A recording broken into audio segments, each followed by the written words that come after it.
Science and the Mindanaoans invade Glorieta. Tama ba? Yes, Yes.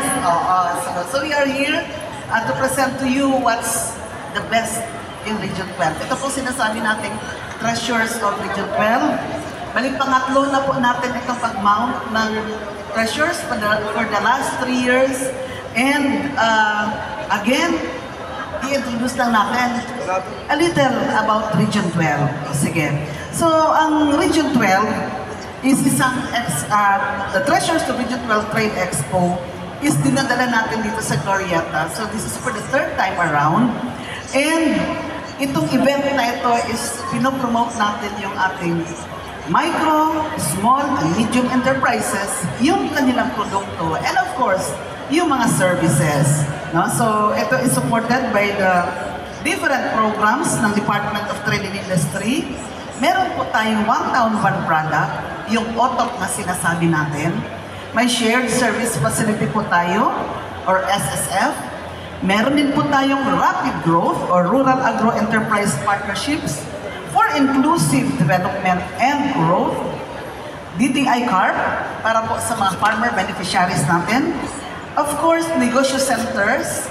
Meron din tayong Malikhaing Pinoy Program and the Coconut Farmers and Industry Development Plan Program. Para po ito sa ating mga coconut farmers. By the way, ang event na ito is suportado po ng ating 4 na probinsya. Provincial Governor Lala Talinio Mendoza, also our RDC Chairperson.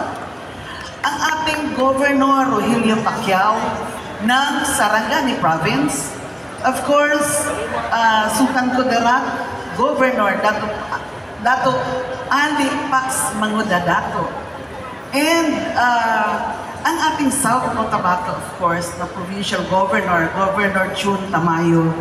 And ang ating butihing City Mayor ng General Santos City, City Mayor Lorelei Pacquiao. Kaya manotice natin, meron po tayong pavilion dito sa side ng Palm Drive. Dahil dito po natin minamaw, ano nga ba yung andyaan sa 4 na probinsya at isang syudad ng Region 12.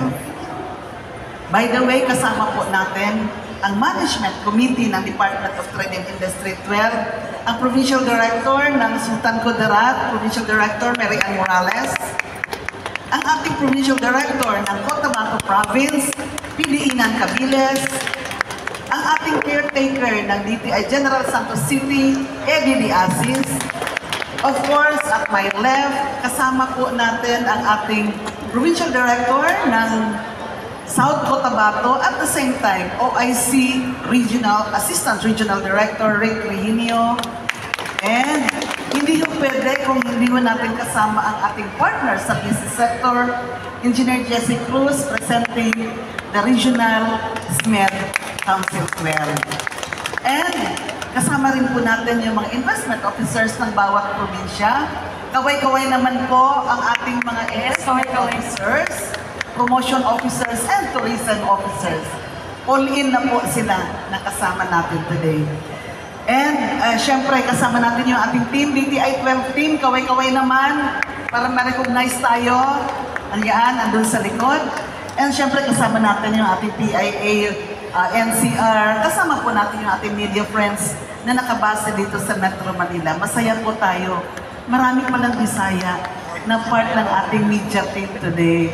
So hindi lang po produkto ng Mindanao, hindi lang gawa ng mga Bisaya ang andito, pati po yung ating mga media partners, Bisaya din po. Sige.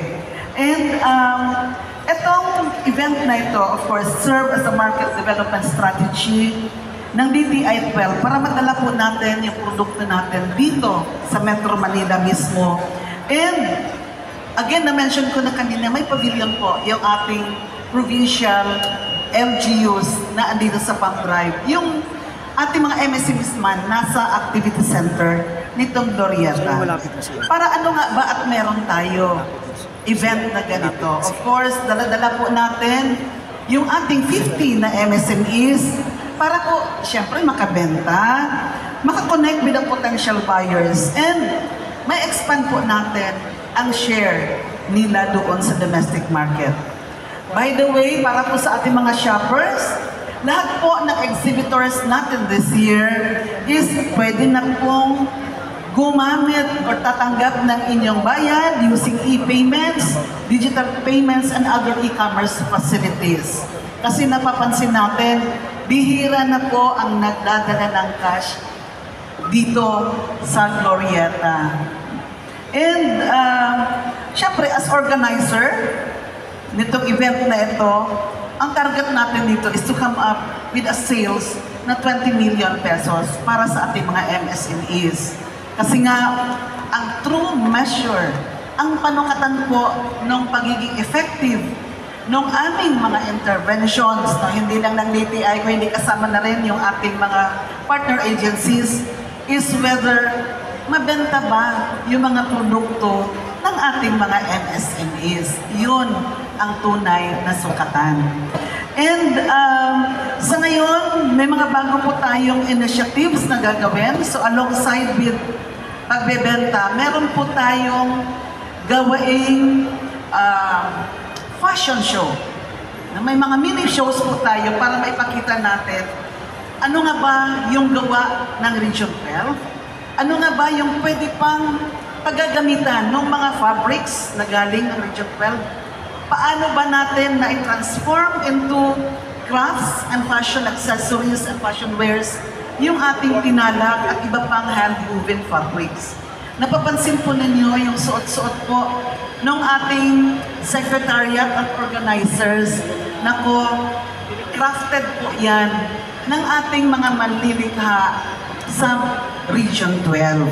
And sa ngayon po, meron din po tayong business pitching sa ibang venue po dahil gusto natin, yung mga institutional buyers naman, is makausap nila mismo yung mga producers.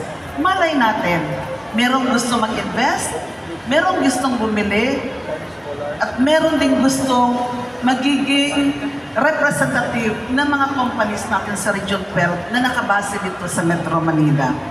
Ayun, yun pa lang po ang introductory. Ano nga ba ang treasures of Region 12? And mas makikita ninyo pag mapasyanan po ninyo yung kanya-kanyang booth na andito sa Pump Drive at of course sa activity center natin. Ngayon po, ano ba ang dapat ninyong malaman about Region 12? Ayun, I will give the floor to our OIC Assistant Regional Director, Toniel Reginio, para naman sa konting trivia about Region 12. Rick? Thank you, RP.